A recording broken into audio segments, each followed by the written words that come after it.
Right. Right, Lucy, good morning. Morning. Leo, good morning. Good morning. Now, you guys have just been on a project, yeah? Lucy, what I'd like you to do, could you just tell us about that project first? So the project is a short film which came up with the idea, and I've gathered a cast and crew of autistic creatives, which includes this young man right here. Thank you. You're welcome. And we've basically collaborated to write a script, rehearse and film it, and we've just done our first day filming, and I think it went really well. I'm surprised how well it went, so it's a lot to take on, directing and acting in it as well, but so far I'm very pleased with myself. What about you, Leo? How do you think it went?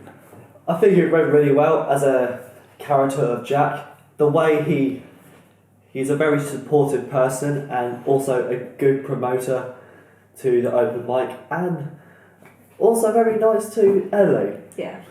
herself. And I'm very happy as a character that Ellile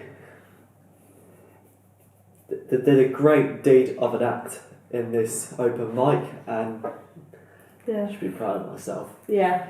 Definitely. Good. I mean, what's interesting is, as I say, you're both neurodivergent, yeah?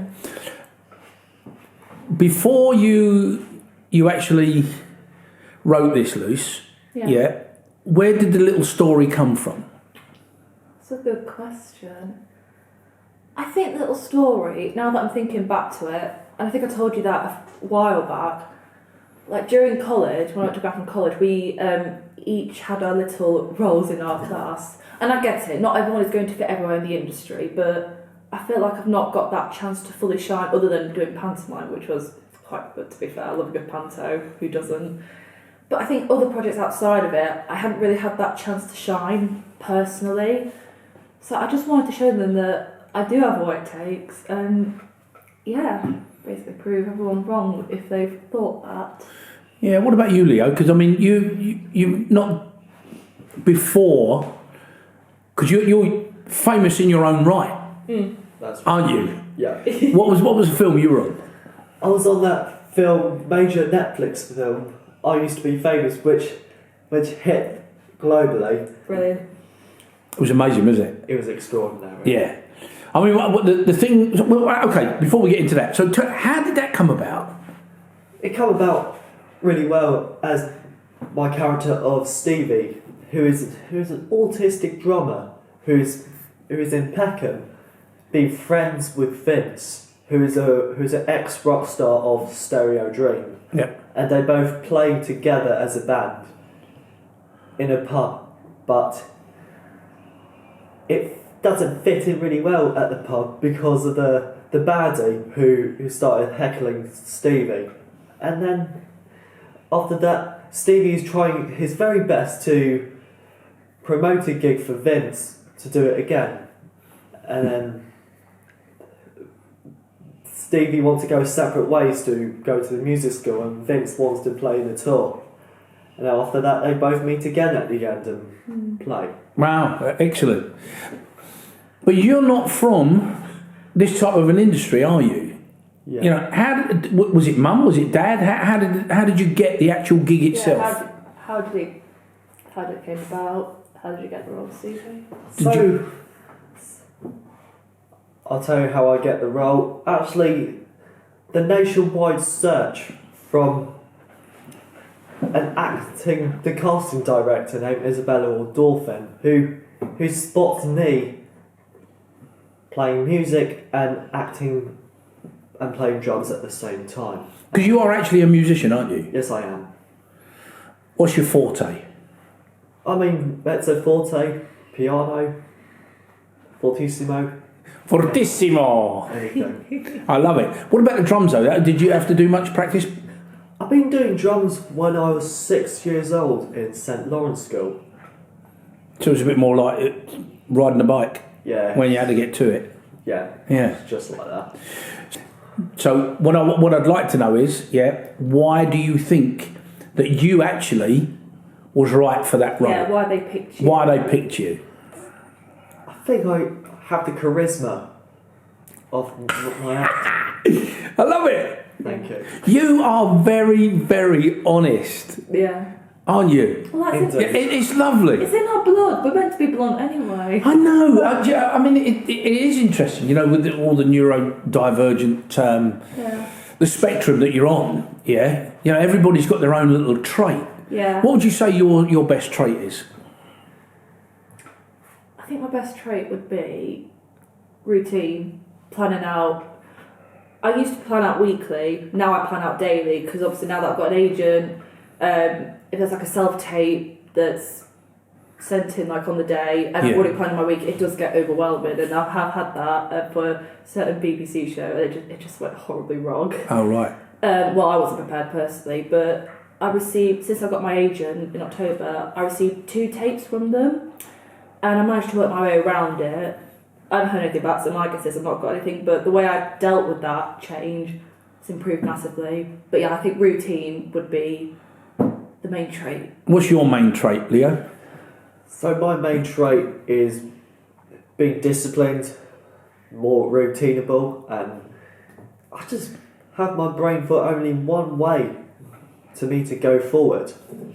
And disciplinary for me really makes me want to go forward in life. Good. Because, I mean, you actually got a bit of advice, didn't you? Yeah. From Ed Skrein, he advised me to be disciplined for a reason on set. Thank you, Ed. Because, I mean, that came through, didn't it, at the weekend? Mm. Yeah.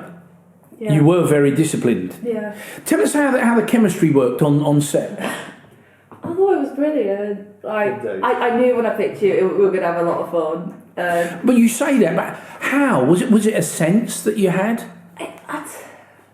It's just a sort of feeling. Sometimes I get this feeling where I thought, it's on. Like when I see like shows like Britain's Got Talent or other reality shows, I see certain acts and I'm like, oh my god.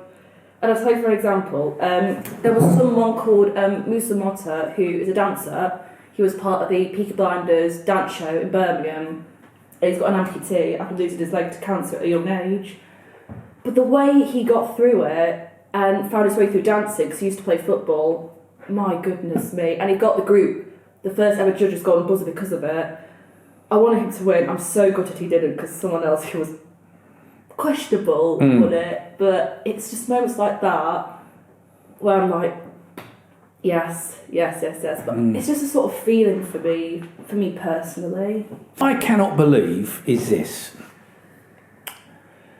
People say, if you're on that spectrum, no matter where you are on that spectrum, people have this idea that it's not possible for anybody on the spectrum to function in a normal way. And what is normal? Who knows? I have no idea. All I can say to you is this. I mean, I've been doing film work for a long time and theatre, blah, blah, blah. Yesterday for me, watching all you guys come together, you are so caring of everybody. Anything that was going slightly awry. I don't think nothing went wrong completely. No, we had technical though, didn't we? No. Yeah, it was only the that was technical. gonna happen But that again. didn't faze you, did it? Well, it did. I don't think it showed it if it did. I sort of expect because the text normally the main side of it anyway. It is. Not us actors. We've done a good job, I think. But I think the thing for me was the point I'm trying to make there. You were all level-headed. Nobody panicked. Nobody threw a strop. Nobody got angry. It was just taken in your stride, and if we did it, we did it. If we couldn't get there, we would try our damnedest to get it sorted. Because we were on a tight schedule, weren't we?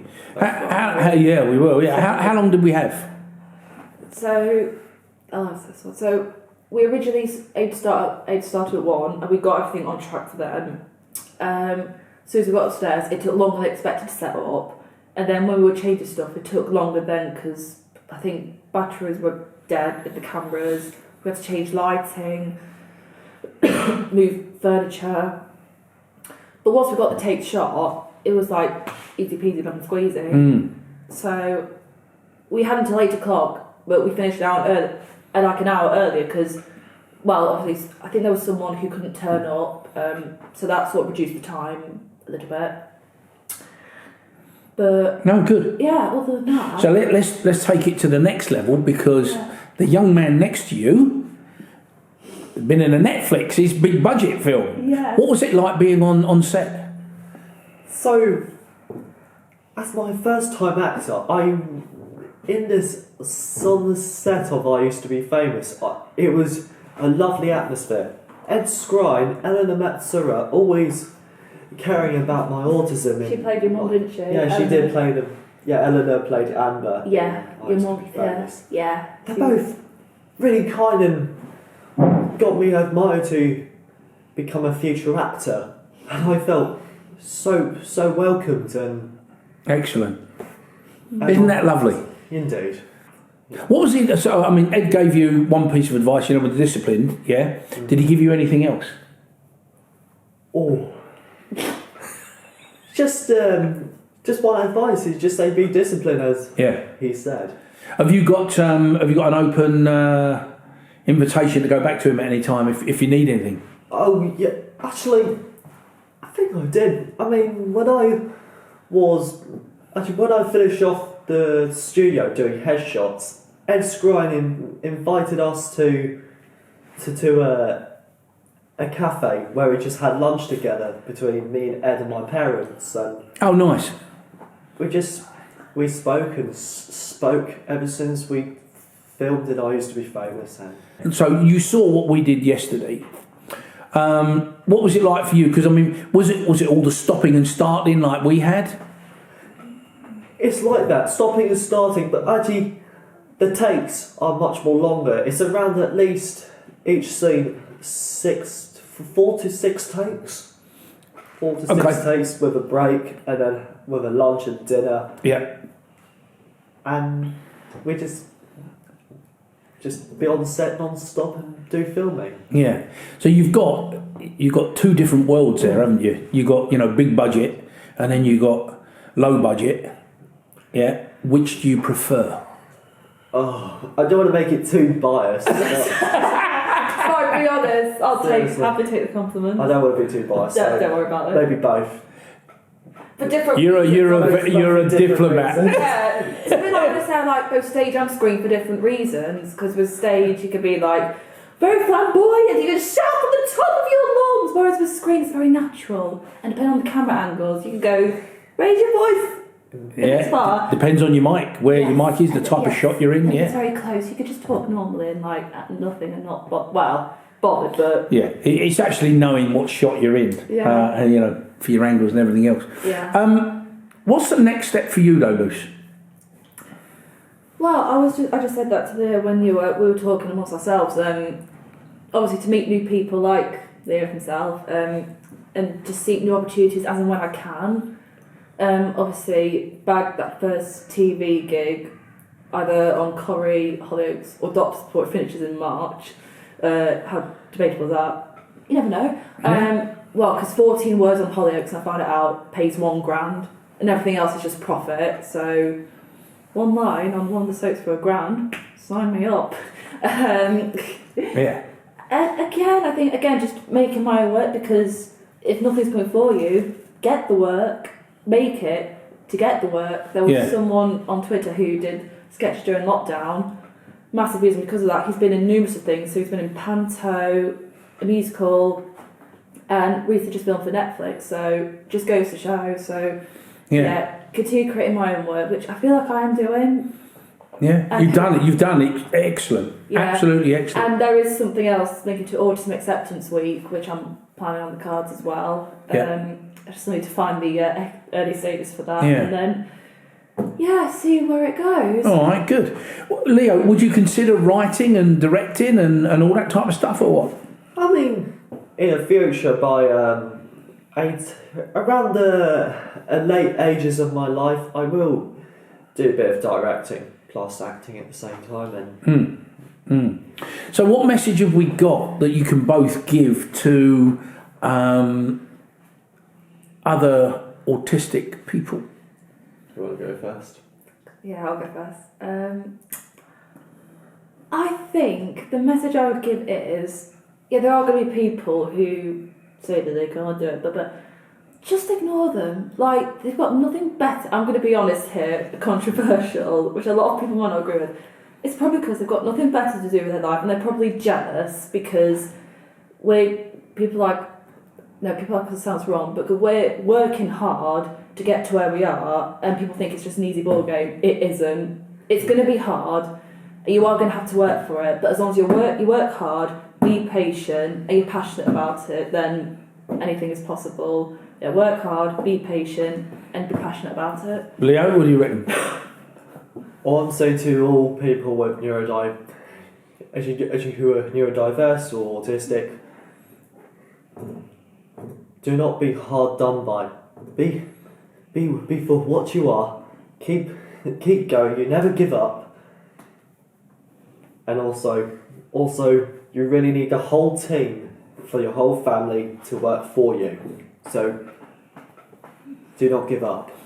One thing that is excellent advice. Thank you very much, to pair of you. I mean, the one thing for me is, I've got to be honest with you. All right, Yeah.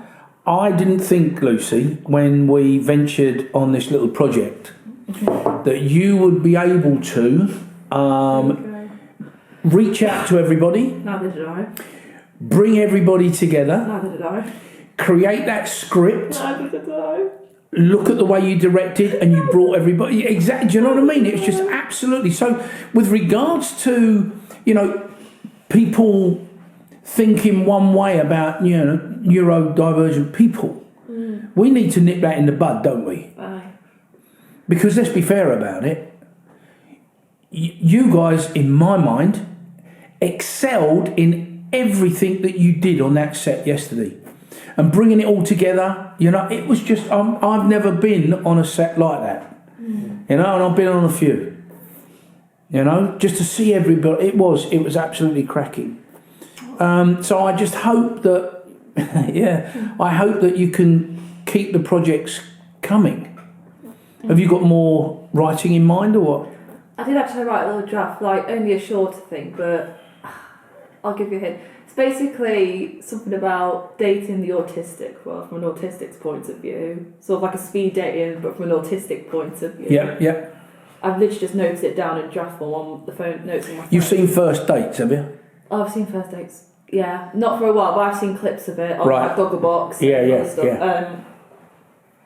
I'm writing something to send into the BBC writers' room. Excuse me. With the deadline being in April. I've nearly finished the first draft. I just need to get some opinions to make sure everything's fine. Cool. And I mentioned about Autism Acceptance Week, about going into my workplace, like a presentation, and also mentioned about a passion show, which I told you about as well. Still in early stages, whether that'll happen or not is another question. But it's basically just to say, here I am, this is what I do, this is what I like. If you've got a skill, show it. If not, just talk about it. Would you agree with that, Leo? Yeah, I really agree with that. I mean, she put on a lot of work on the writing, and you worked your socks off, Aww, Lucy. thank you.